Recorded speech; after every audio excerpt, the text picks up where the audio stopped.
जुबां से रायता फैलाने में बीजेपी नेता सुब्रमण्यम स्वामी का कोई तोड़ ही नहीं है। बीजेपी सांसद ने इन दिनों नया ज्ञान देकर बहस शुरू करवा दी, जिससे नोबेल जीतकर बैठे अर्थशास्त्रियों को भी चक्कर आने लगा है। भारतीय रुपए को सुधारने के लिए सुब्रमण्यम स्वामी ने जो सलाह दी है वो सच में हैरान करने वाला है। ये सलाह जरा अलहदा है।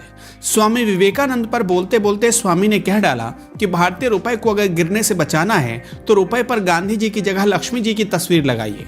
पत्रकारों ने सुब्रमण्यम स्वामी से डॉलर के मुकाबले गिरते रुपए पर सवाल पूछा था, लेकिन खुद को अर्थशास्त्री बताने वाले का जवाब सुनकर सारे पत्रकार भी पसीने पसीने हो गए। अच्छा, स्वामी ने तर्क के साथ बताया था। इंडोनेशिया की करेंसी का हवाला देते हुए स्वामी ने कह डाला कि वहां की करेंसी पर तो गणेश जी छपते हैं। स्वामी का जवाब सुनकर लगता है बेकार है हार्वर्ड और कैम्ब्रिज यूनिवर्सिटी की डिग्री, बेकार में लोग वहां से पढ़कर अर्थशास्त्री बन गए। स्वामी की सलाह मानिए तो बंद कर दीजिए हिंदुस्तान के सभी इकोनॉमिक्स स्कूल। स्वामी दलील देते हैं कि इस पर किसी को आपत्ति नहीं होनी चाहिए कि भारतीय नोट पर लक्ष्मी जी की तस्वीर लगे। बेशक किसी को आपत्ति नहीं है। कल को अगर आप ये कह दें कि एजुकेशन की डिग्री पर सरस्वती जी की तस्वीर छाप दो, बच्चा ग्रेजुएट हो जाएगा, तब भी किसी को क्या आपत्ति होगी। आप बयानों के स्वामी हैं ही। इस बयान के बाद लोगों ने सुब्रमण्यम स्वामी को ट्रोल कर दिया। लोग पूछने लगे कि डॉलर पर तो लक्ष्मी जी नहीं है, फिर वो इतना मजबूत कैसे है। दरअसल ऐसे बयान से स्वामी ने खुद की जगहसाही करवाने में कोई कसर नहीं छोड़ी। अब आते हैं कि क्या भारतीय करेंसी से महात्मा गांधी की फोटो कभी हटाई जा सकती है। कब से नोटों पर महात्मा गांधी की फोटो छप रही है। हाँ, इतना तो तय है कि आज़ादी के वक्त से भारतीय नोटों पर महात्मा गांधी नहीं है। देश आज़ाद होने के बाद से रिजर्व बैंक नोटों की छपाई कर रहा है। पहली बार इंडियन गवर्नमेंट ने 1949 में 1 रुपए के नोट का डिजाइन जारी किया। उसके बाद से ही भारतीय करेंसी पर आज़ाद भारत की चीज़ों की तस्वीर लगाई जाने लगी। इससे पहले अंग्रेज महाराजाओं की तस्वीर इस पर लगती थी। खूब बहस हुई कि भारतीय नोटों पर किसकी फोटो लगनी चाहिए।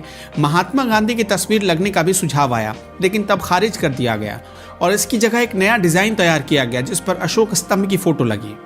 देश गणतंत्र बना तो 2, 5, 10 और 100 रुपए के नोट जारी हुए।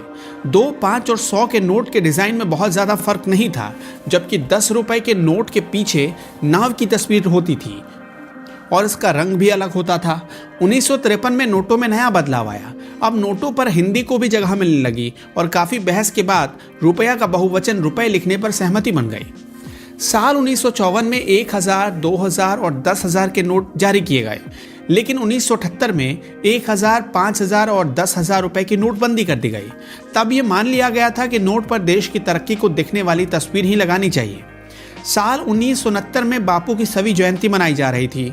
बापू को श्रद्धांजलि दी गई और नोटों पर पहली बार उनकी तस्वीर छापी गई। इसमें महात्मा गांधी को बैठे हुए दिखाया गया था और उनके पीछे साबरमती का सेवाग्राम आश्रम था।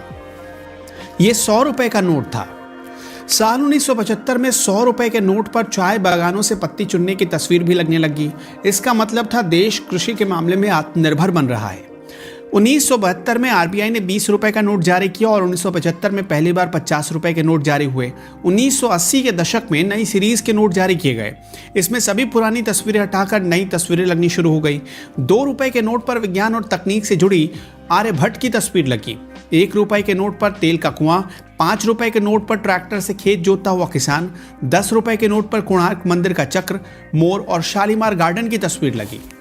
रिजर्व बैंक ने अक्टूबर 1987 में पहली बार 500 रुपए का नोट जारी किया और इसमें महात्मा गांधी की तस्वीर छापी गई, जबकि अशोक स्तंभ को वाटरमार्क के तौर पर इस्तेमाल किया गया। 1996 में फिर से नए करेंसी नोट छापे गए, वाटरमार्क भी बदल गए और पुरानी तस्वीरें भी। नई सीरीज के सभी नोटों पर महात्मा गांधी की तस्वीर लगने लगी। पहली बार ऐसे नोट जारी हुए थे जो नेत्रहीनों को भी समझ में आ सकते थे, यानी उन्हें छू कर बताया जा सकता था कि ये कितने का नोट है। साल 2000 में 1000 का नोट जारी हुआ। इस पर महात्मा गांधी की तस्वीर लगाई गई। नोटबंदी लागू होने के बाद नई सीरीज के सभी नोटों पर गांधी जी की तस्वीर लगी।